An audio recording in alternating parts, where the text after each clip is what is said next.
Une lune contient 4 boules rouges, 5 boules vertes, 7 boules noires. On tire successivement avec remise 3 boules de lune. Combien de tirages peut-on former? Combien de tirages ayant 2 boules rouges peut-on former? Combien de tirages ayant au moins 2 boules rouges peut-on former? Bonsoir chers élèves, alors vous comprenez ici avec moi que nous allons maintenant nous attarder à compter le nombre de tirages que l'on peut former de P boules parmi N. Alors, avant de se lancer dans la résolution de cette activité, on va rappeler déjà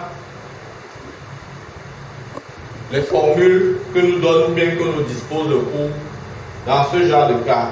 Voilà une urne. Une urne, c'est un bac, on peut dire un bac à l'intérieur où on a mis des boules. Et à chaque fois, on peut retirer cette boule de plusieurs manières. Soit simultanément, ça veut dire que si je veux retirer par exemple 3 boules parmi 15 boules qu'il y a là dans l'urne, simultanément, cela veut dire que je vais retirer donc les 3 boules en même temps. Par contre, si je veux retirer successivement avec remise, cela veut dire que je vais procéder, je vais retirer une boule après l'autre, donc une boule après l'autre pour dire successivement. Maintenant, si c'est avec remise, c'est que je tire une boule, avant de tirer la deuxième, la boule que j'ai tirée, je la remets dans l'une avant de tirer la deuxième. Alors pour tirer la troisième, je remets la boule que j'ai tirée avant de retirer la troisième.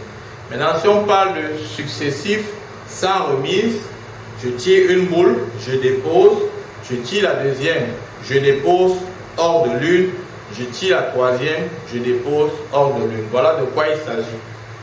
Maintenant, après avoir expliqué ça, le cours va plus loin, il nous dit ceci.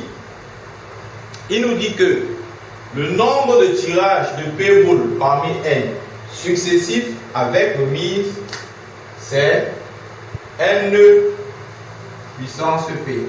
Le nombre de tirages successifs sans remise de P boules parmi N, c'est arrangement de P dans N. Et le nombre de tirages simultanés, c'est-à-dire une fois de P boules parmi N, c'est combinaison de P dans N. Voilà. Attaquons donc la résolution de cet exercice. Une urne contient 4 boules rouges, 7 boules vertes, 5 boules vertes et 7 boules noires. 5 plus 4, 9. 9 plus 7, ça fait 16. On a 16 boules dans l'urne. Combien de tirages peut-on former? On a dit que les tirages étaient successifs avec remise. Donc le nombre de tirages que l'on peut former, N1, sera égal au nombre de boules disponibles, qui est 15, parce que 9 plus 4, 5 plus 4, 9, 9 plus 7, ça fait 16. Élevé à la puissance, le nombre de boules que l'on veut tirer, c'est 16 puissance. Quel est le nombre de tirages ayant 2 boules rouges? Voilà ce qui devient intéressant. On parle de 2 boules rouges. Ça veut dire qu'on peut tirer nos 2 boules rouges au premier et au deuxième tirage, tout comme au premier et au troisième tirage, tout comme au deuxième et au troisième tirage. Cela veut dire que donc, dans notre façon de compter, nous devons prendre en considération à partir de quand est-ce qu'on tire les boules rouges. Donc on a combinaison de 2 dans 3 pour choisir les positions à partir de quand parmi les 3 tirages où on va choisir nos 2 boules rouges. Donc on prend 2 positions parmi les 3, ça peut être la première et la deuxième, ça peut être la deuxième et la troisième, ça peut être la première et la troisième.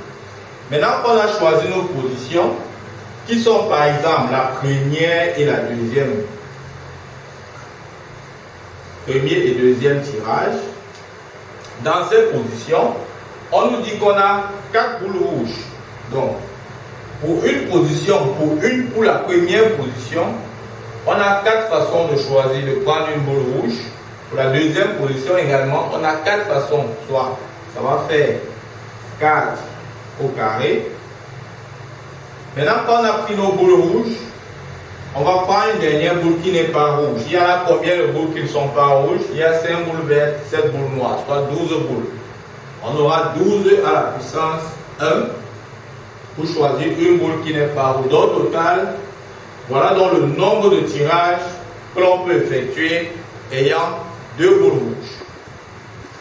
Alors, la troisième question, on veut le nombre de tirages ayant au moins 2 boules rouges. Quand on dit au moins 2 boules rouges, je note d'abord que dans notre univers, ce sont des lots de 3 boules. On tire successivement à des remises 3 boules. Maintenant, parmi ces 3 boules, on veut qu'il y ait au moins 2 boules rouges. Ça veut dire qu'on aura des cas où on aura 2 boules rouges et des cas où on aura 3 boules rouges. C'est ça. Et donc, N3 sera donc égal à N2. Parce que rappelez-vous, N2, c'est le nombre de tirages ayant 2 boules rouges, plus le nombre de tirages ayant 3 boules rouges. Alors, si on veut 3 boules rouges, ça veut dire qu'on ne va effectuer nos tirages que dans les boules rouges, soit le nombre de boules rouges qu'il y a au total, qui est 4, élevé à la puissance, le nombre de tirages, on va faire 4 puissance 3. Donc, N3 sera égal à la combinaison de 2 dans 3, fois 4 puissance 2, fois 4 puissance 1, pardon, fois 12 puissance 1, plus 4 puissance 3. Voilà donc, chers élèves, comment est-ce qu'on fait pour calculer, pour dénombrer les tirages successifs avec remise de 3 boules dans notre une qui contient 4 boules rouges, 5 boules noires, 7 boules noires et 5 boules vertes. Je vous donne rendez-vous pour les vidéos suivantes. Nous allons voir comment dénombrer les tirages successifs sans remise et ensuite comment dénombrer les tirages simultanés. Je vous dis à très bientôt.